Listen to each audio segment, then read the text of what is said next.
Assalamualaikum warahmatullahi wabarakatuh dan salam sejahtera kepada semua rakyat Malaysia. Seperti biasa, saya akan melaporkan tindakan kawalan PKP oleh PDRM dan juga ATM. Semalam, PDRM bersama dengan ATM telah mengadakan sebanyak 823 sekatan jalan raya di seluruh negara dan melakukan pemeriksaan ke atas 552,999 kenderaan. Sebanyak 36,349 pemeriksaan mengejut telah diadakan di seluruh negara dengan sebanyak 5,833 premis telah diperiksa oleh pihak berkuasa. PDRM telah menangkap 414 individu berbanding dengan 410 individu sebelumnya kerana engkar PKP yang merangkumi 407 individu yang direman dan 77 individu yang diberikan jaminan polis. Jumlah tangkapan kumulatif engkar PKP sehingga 2 Mei 2020 adalah seramai 23,680 individu. Semalam kita dikejutkan dengan satu berita sedih yang menimpa seorang anggota PDRM yang membuat sekatan jalan raya. Jadi pada kesempatan hari ini, kerajaan ingin merakamkan ucapan takziah kepada keluarga Allahyarham Korporal Safwan Muhammad Ismail yang terkorban awal pagi ini setelah dirempuh oleh sebuah kenderaan ketika sedang bertugas menjaga kawalan sekatan jalan raya di Plaza Tol Kajang Selatan, Lebuh Raya Lekas. Sesungguhnya PDRM dan negara telah kehilangan seorang anggota yang telah berkorban untuk negara ketika bertugas menjalankan tanggungjawab PKP di dalam bulan Ramadan ini. Bagi semua umat Islam, marilah kita bersama-sama mensedekahkan Al-Fatihah untuk Allahyarham, dan bagi mereka yang bukan Islam, sama-samalah bertafakur. Al-Fatihah.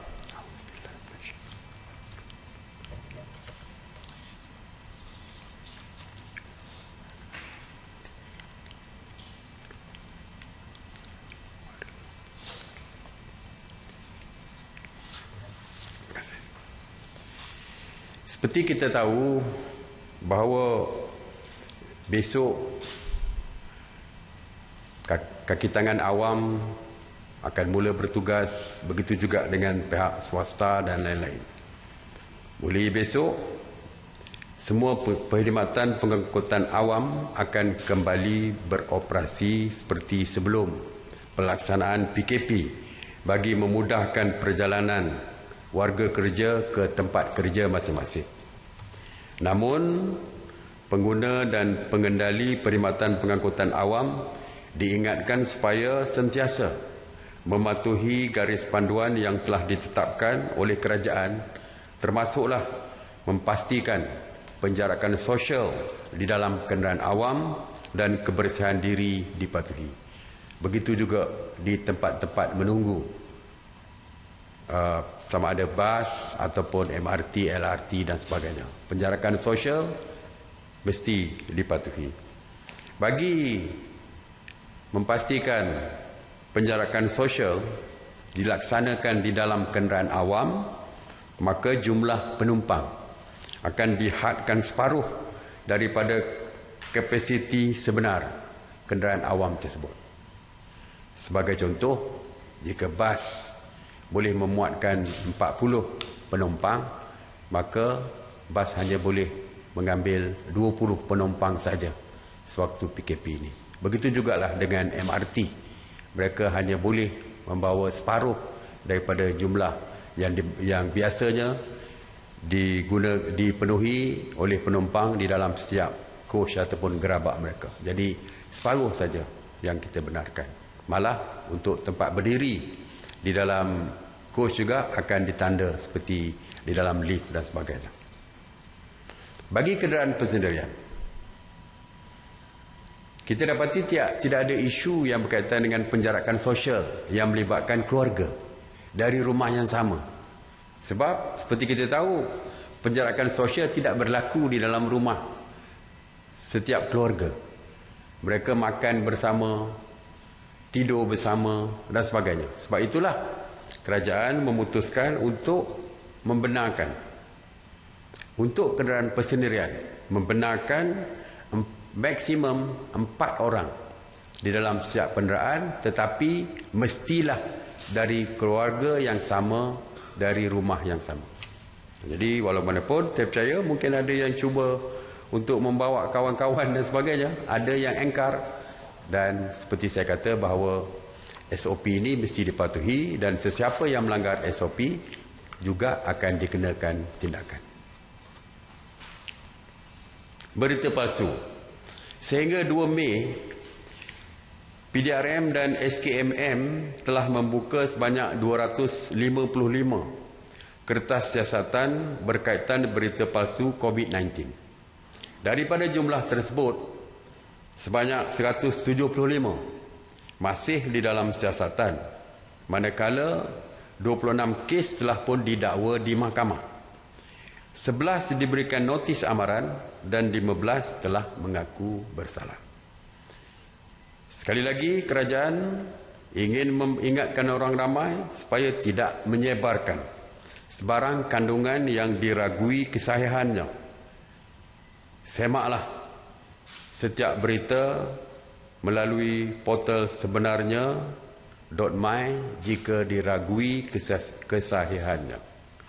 Kepada mereka yang telah didapati memuat naik berita palsu, PDRM akan mengambil tindakan tegas. Mengenai Op Sanitasi Awam, di bawah kawal selia KPKT sejak 30 Mac 2020, KPKT telah melakukan 5,142 operasi sanitasi awam, termasuk di 62 zon kuning dan merah, dan sebanyak 8,836 premis kerajaan, premis perniagaan dan kawasan awam telah pun disanitasi. Semalam, sebanyak 73 operasi sanitasi yang meliputi 24 zon merah dan zon kuning di 9 negeri, termasuk 31 operasi di Johor dan 10 operasi di Sabah. Sehingga kini, operasi sanitasi telah merangkumi 2,847 bangunan kerajaan, 1,996 tempat awam, 2,160 pusat perniagaan, 1,524 kawasan perumahan termasuk PPR dan 309 pasaraya.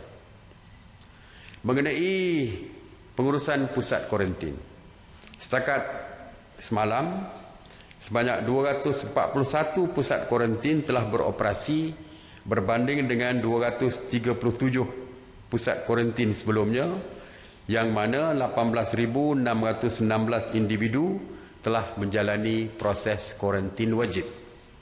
Semalam, seramai 720 rakyat Malaysia telah pulang ke tanah air dan telah dikuarantin wajib. Seramai 27,538 rakyat Malaysia yang pulang dari luar negara telah dikuarantin wajib sejak 3 April 2020. Dan sejak 17 April, 14,523 individu telah selesai menjalani kuarantin wajib dan telah pun dibenarkan pulang ke rumah masing-masing. Mengenai keperluan asas, semalam Penguatkuasa Kementerian Perdagangan Dalam Negeri dan Hal Ehwal Pengguna KPDN HEP telah membuat pemantauan 25 jenis bekalan di 1,113 pemeriksaan premis perniagaan, termasuk 794 peruncit, 189 pemborong dan 30 penghilang. Secara keseluruhan, bekanan makanan keperluan adalah mencukupi dan mampu menampung keperluan dalam negara yang berterusan dan mudah diperolehi. Oleh itu, orang ramai dinasihatkan agar tidak bimbang dengan status bekalan makanan dan keperluan harian sepanjang bulan Ramadan kerana ianya dijamin mencukupi. Walau bagaimanapun, jika ada isu yang berkaitan dengan kenaikan harga secara mendadak, sila lapor kepada KPDN HEP. Mengenai aplikasi MyTrace, Kementerian Sains, Teknologi dan Inovasi (MOSTI) telah mengambil inisiatif bersama kepakaran tempatan untuk membangunkan aplikasi MyTrace yang membolehkan kerajaan mengesan individu yang telah berada berdekatan dengan mereka yang telah pun dijangkiti virus COVID-19. MyTrace adalah pelengkap kepada aplikasi MySejahtera yang telah dilancarkan sebelum ini dan menggunakan teknologi Bluetooth untuk pengesanan kontak ataupun kontak tracing kepada individu positif COVID-19. Apabila telefon-telefon bimbit pengguna MyTrace berada dalam jarak dekat, telefon-telefon itu akan mengesan gelombang Bluetooth untuk mengesan kehadiran masing-masing. Berdasarkan kekuatan gelombang Bluetooth yang dikesan, jarak dan tempoh pertemuan pengguna-pengguna boleh dikenal pasti. Data yang dikumpul akan disimpan selama 21 hari dan di dalam telefon bimbit pengguna. Aplikasi MyTrace hanya mengumpul maklumat pengguna yang telah dirahsiakan dan tidak mengumpul sebarang maklumat geolokasi. Pengesanan kontak adalah sangat penting supaya kita dapat mengetahui siapa yang pernah berada berdekatan dengan seseorang yang telah dikenal pasti positif COVID-19. Untuk memastikan keberkesanan, sasaran penggunaan adalah sekitar 60% pengguna telefon pintar di seluruh negara.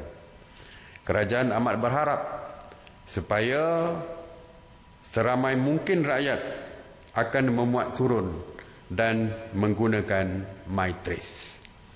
Sekiranya ada kluster COVID-19 yang baru dikesan, aplikasi MyTrace dapat membantu Kementerian Kesihatan Malaysia untuk mengesan dan memutuskan jangkitan secepat mungkin. Aplikasi MyTrace ini boleh dimuat turun melalui Google Play Store bagi peranti jenis Android, manakala bagi versi iOS pula ianya boleh didapati tidak lama lagi. Dan detail dan juga perkara-perkara terperinci mengenai MyTrace ini insya-Allah boleh didapati melalui MOSTI ataupun boleh membuat persoalan-persoalan kepada MOSTI. Tuan-tuan dan puan-puan yang saya hormati sekalian, besok bermulalah PKPB. Seperti kita tahu, banyak sektor-sektor yang telah dibenarkan untuk beroperasi. Walau bagaimanapun, ianya bukan bermakna setiap operator kepada sektor tersebut mesti memulakan perniagaan mereka. Ianya terserah kepada pemilik sektor-sektor yang berkaitan. Walaupun kebenaran diberi, mereka masih boleh membuat pilihan. Sebagai contoh, restoran. Kita membenarkan restoran dibuka dan menjamu selera di dalam restoran tersebut dengan SOP yang ditetapkan, iaitu seperti penjarakan sosial dan sebagainya. Walau bagaimanapun, jika pemilik restoran itu merasakan masih meragui dari segi keselamatan dan sebagainya, mereka masih boleh meneruskan perniagaan dengan take away ataupun bungkus tapau untuk membawa pulang. Jadi itu adalah pilihan mereka. Ya, tidak mestinya seolah-olah kita memaksa semua mesti membukanya. Ianya terserah kepada pemilik restoran. Semalam kita lihat di dalam media, saya tengok dalam media malam tadi, ada pemilik restoran yang mengatakan mereka masih tak comfortable bila buka kepada pelanggan untuk makan di situ, dan mereka kata mereka nak membuat secara bungkusan dan sebagainya. Itu adalah pilihan kepada tuan-tuan punya ataupun pemilik-pemilik sektor-sektor yang dibenarkan. Begitu juga dengan kita, individu. Kita dibenarkan untuk keluar. Tapi kita juga perlu bertanya kepada diri kita, adakah ianya merupakan keperluan untuk kita keluar tersebut? Kalau kita rasa tak perlu keluar, kerana kita juga belum yakin tentang keselamatan kita, maka jangan keluar. Keluar hanya untuk membeli barang keperluan semata-mata. Seperti membeli makanan, mau pergi ke pasar dan sebagainya. Okey, seperti biasa dulu yang kita benarkan. Dan kalau kita rasa tak perlu untuk pergi ke pusat membeli belah kerana takut kepada masih lagi bimbang kepada COVID-19 ini, maka tidak perlu keluar. Kita mesti menjaga keselamatan diri sendiri. Kalau kita merasakan tidak selamat untuk membawa anak kecil kita untuk keluar bersama, kita perlu membuat keputusan sendiri untuk memastikan kita dan keluarga kita selamat. Pakar perubatan menjangkakan vaksin COVID-19 belum diperolehi. Pakar-pakar perubatan mengatakan COVID-19 akan berada di sekitar kita sekurang-kurangnya dalam masa 2 tahun. Bermakna bahayanya sentiasa berada di sekeliling kita. Tak mungkin oleh kerana COVID-19 berada di sekitar kita selama 2 tahun, maka PKP akan diteruskan selama 2 tahun. Tidak mungkin. Kita mesti membukanya. Apabila kita memberi ruang kepada peniaga-peniaga kecil untuk membuka perniagaan mereka, kerana kita sedar bahawa mereka menghadapi masalah yang amat besar selama ini kerana langsung tidak mempunyai pendapatan. Sebab itu kita buka. Tetapi tanggungjawab untuk melindungi diri sendiri masih terletak kepada setiap individu. Kita buka dan kita tahu COVID-19 masih berada di sekitar kita. Maka kitalah yang perlu menjaga keselamatan diri kita. Saya nak ambil contoh. Satu negara yang kecil, Taiwan. Mereka tidak pernah membuat PKP. Tidak ada lockdown pun di negara mereka. Tetapi mereka merupakan negara yang paling rendah di dalam dunia dari segi kes kematian. Hanya 6 setakat ini. 6 kematian. Dan dari segi jumlah COVID-19 adalah yang antara yang paling rendah di dalam dunia. Mereka tidak ada lockdown. Tidak ada PKP. Tetapi disiplin rakyat mereka yang menentukan bahawa mereka selamat daripada jangkitan COVID-19. Mereka memakai topeng muka, menentukan penjarakan sosial, membersih tangan sentiasa dan sebagainya. Walaupun tidak ada lockdown, tetapi mereka salah satu yang paling baik di dalam dunia ini dari segi mengawal COVID-19 kerana disiplin rakyat mereka yang menjaga kepentingan keselamatan diri masing-masing. Jadi, seperti kita tahu, tanggungjawab menjaga kepentingan diri dan keluarga sebenarnya yang paling besar adalah disiplin kita. Disiplin kita, dan kita mesti mengambil kawalan kendiri ataupun self-regulation ini untuk memastikan kita terus selamat. Jadi, tuan-tuan dan puan-puan, kawalan kendiri itulah yang paling penting bagi memastikan keselamatan diri, keluarga dan masyarakat di sekitar kita. Seruan saya sekali lagi seperti biasa, kekal di rumah untuk terus kekal sihat dan selamat. Stay home, stay safe. Terima kasih. Saya buka kepada soalan. Bismillah. Datuk Seri Faizal dari Bernama. Pergi ke kedai beli soflan, saya ada 2 soalan. Soalan pertama, kes COVID-19 meningkat mendadak semalam. Esok pula PKPB akan bermula dan pastinya ramai akan keluar rumah. Adakah kerajaan bercadang atau telah bersiap sedia untuk membatalkan PKPB jika kes terus meningkat dan mengancam keselamatan rakyat? Soalan kedua saya, Sarawak, Pahang, Kedah dan Selangor antara negeri yang memutuskan untuk tidak ikut PKPB sebab khawatir kes COVID meningkat. Ini dilihat akan mempengaruhi penguatkuasaan PKPB secara keseluruhan. Mohon komen Datuk Seri. Terima kasih. Okey, saya dah sebut semalam yang kita kenal pasti berdasarkan lokaliti.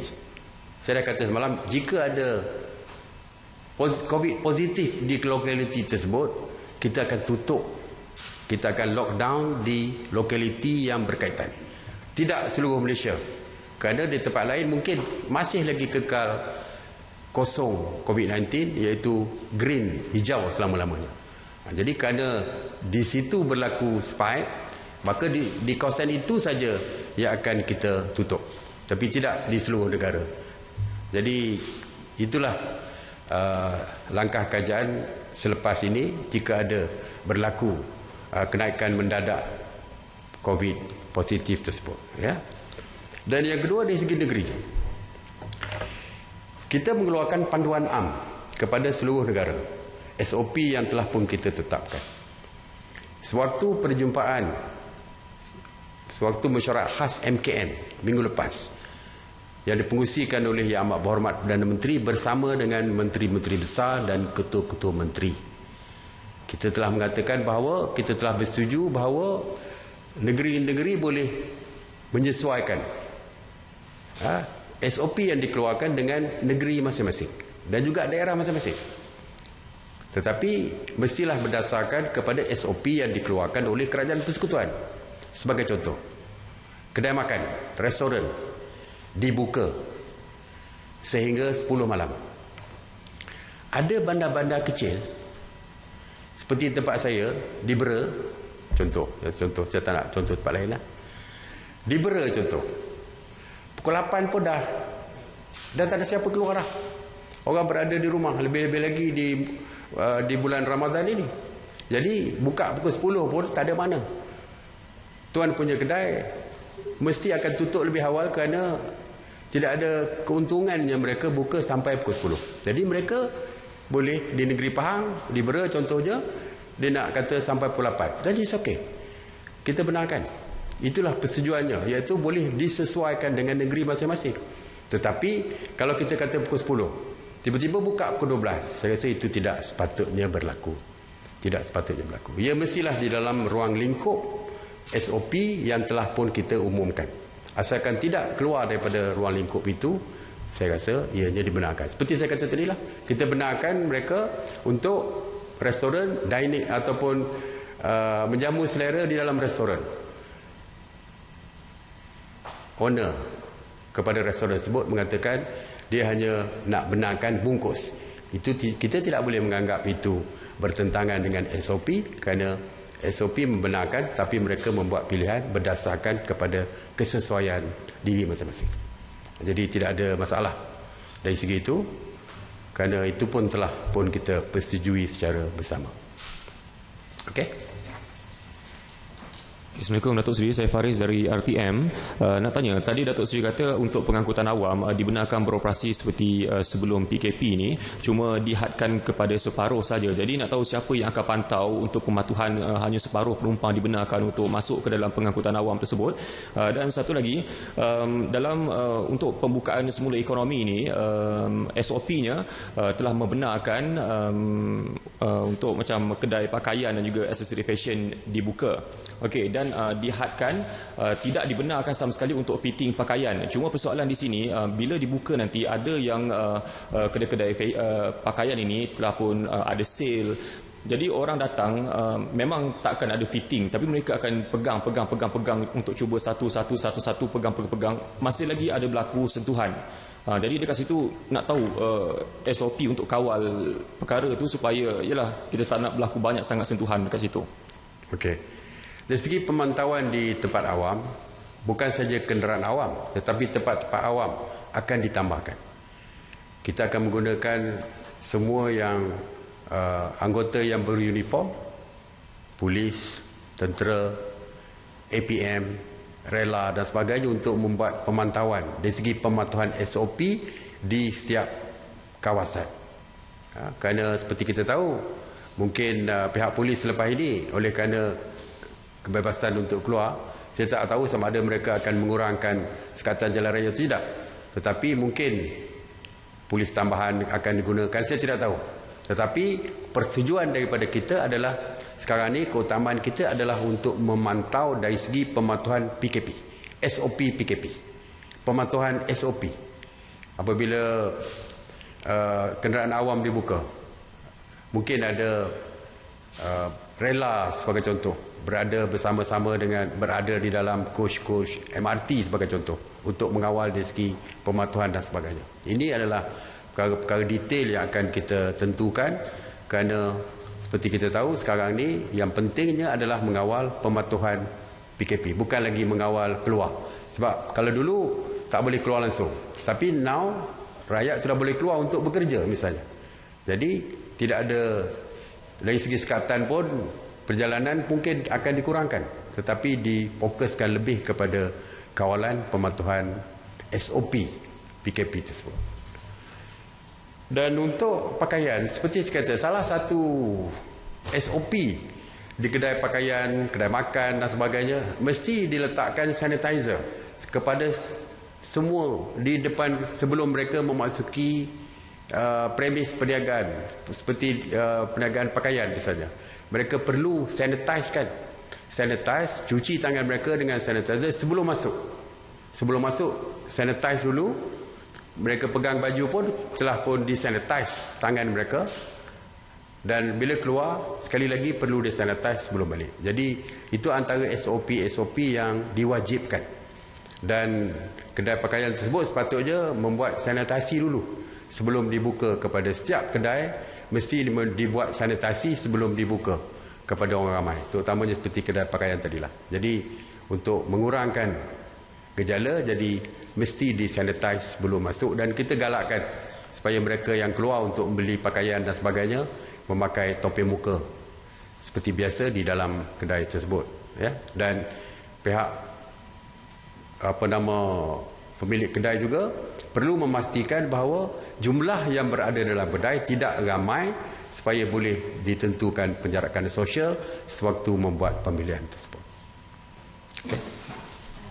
Petang Dato' Sri, saya Anas dari Bernama.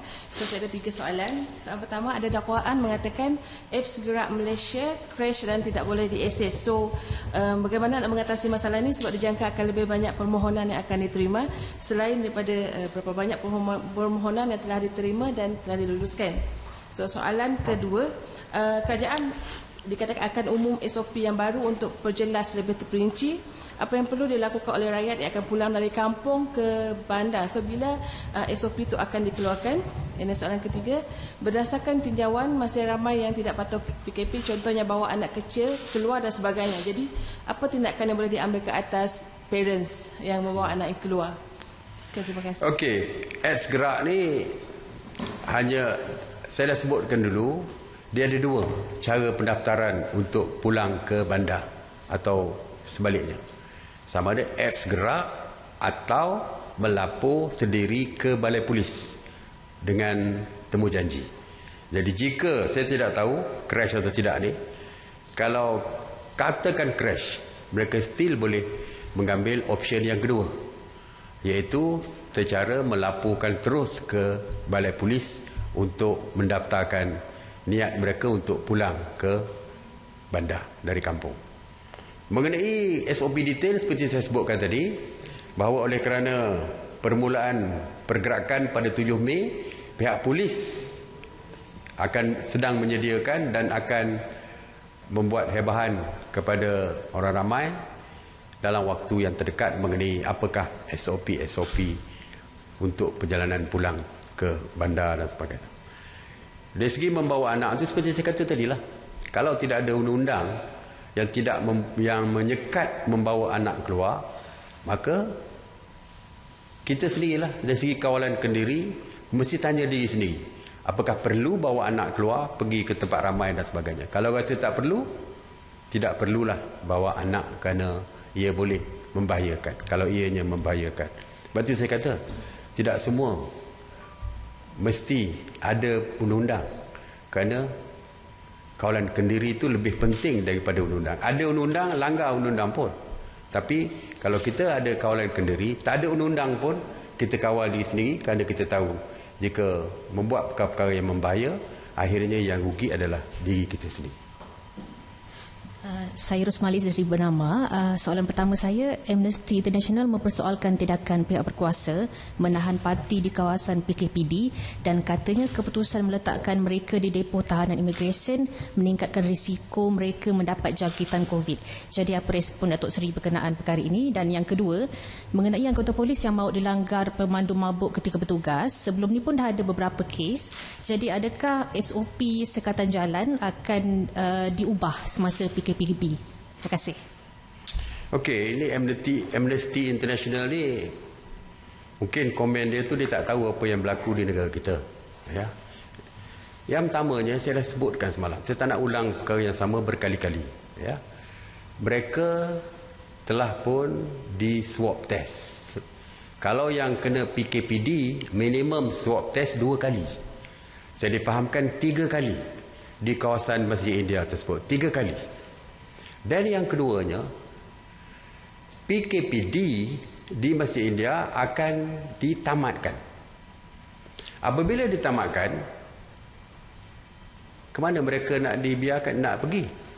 Adakah mereka dibenarkan untuk balik ke rumah masing-masing, rumah sewa masing-masing, ataupun terus tinggal di situ? Apa yang kita lakukan adalah berdasarkan undang-undang negara kita. Amnesty International pun perlu menghormati undang-undang negara kita.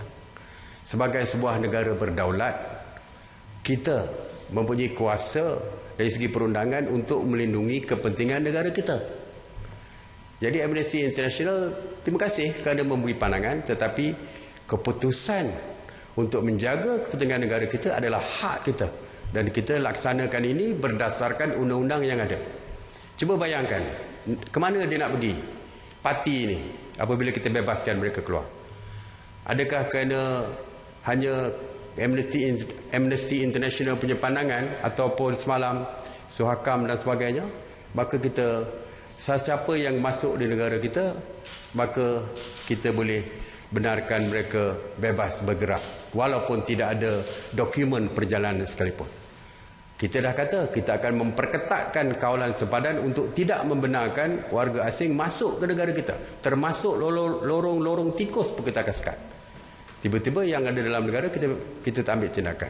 Jadi semua orang akan datang ke negara kita kerana negara kita parti ini dibiarkan bebas untuk bergerak tanpa apa-apa sekatan dan tindakan. Sebab itulah oleh kerana undang-undang kita sudah ada, maka Jabatan Immigration melaksanakan tanggungjawab mereka berdasarkan undang-undang itu. Dan bila sampai ke depo, kita tentu saja akan memastikan penjarakan sosial terus berlaku.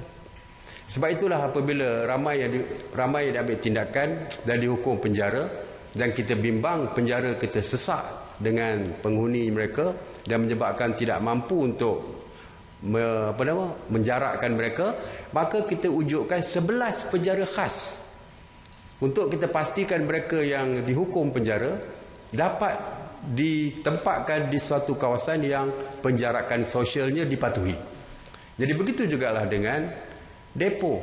Depo ini tentu saja penjarakan sosial akan dilaksanakan.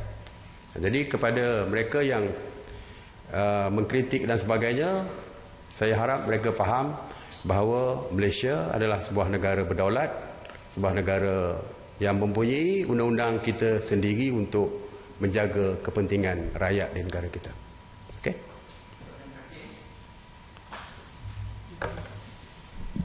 Assalamualaikum Datuk Seri, saya ada 2 soalan. Soalan pertama, apakah SOP terkini kerajaan mengenai mengeluarkan kenyataan berkaitan COVID?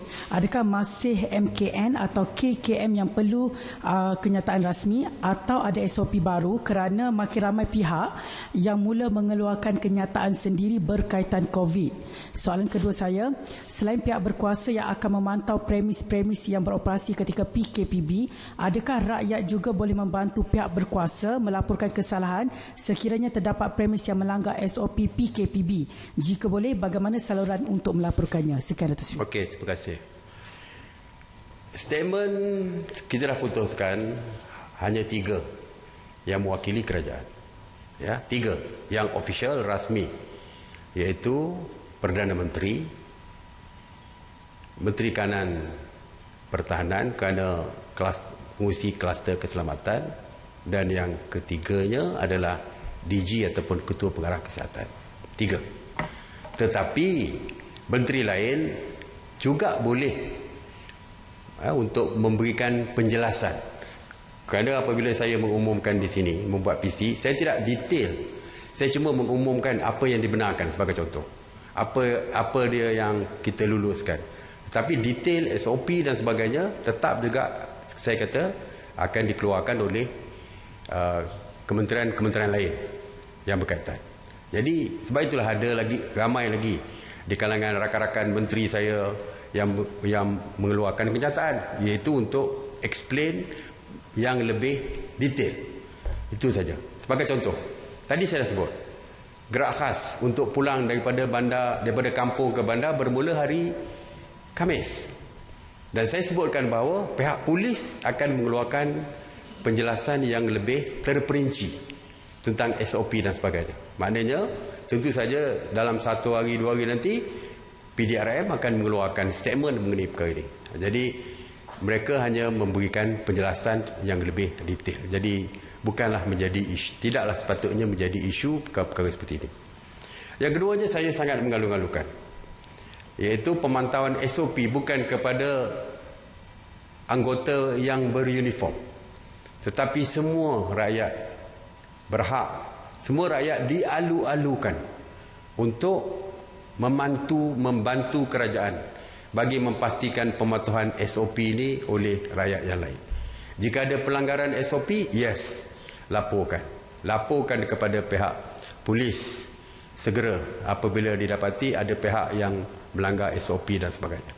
Seperti yang saya terangkan, walaupun kita buka, tetapi mereka masih tertakluk pada SOP. Dan jika ada pelanggaran SOP, kita akan tutup premis yang melanggar SOP tersebut. Jika ada satu syarikat, tiba-tiba ada seorang saja daripada staf mereka yang didapati positif COVID, the whole perniagaan itu akan ditutup dengan serta-merta. Jadi kita sangat mengalu-alukan. Mungkin kita dari segi pemantauan anggota beruniform mungkin tidak mampu untuk mengawal setiap tempat di Malaysia ini, maka orang ramai dialu-alukan untuk membantu kerajaan dengan melaporkan setiap pelanggaran SOP dan juga PKP ini, supaya dapat kita pastikan bahawa tidak ada lagi kenaikan ataupun jangkitan COVID-19. Kita bersama-sama memutuskan rantaian COVID-19. Okey, terima kasih. Assalamualaikum warahmatullahi wabarakatuh.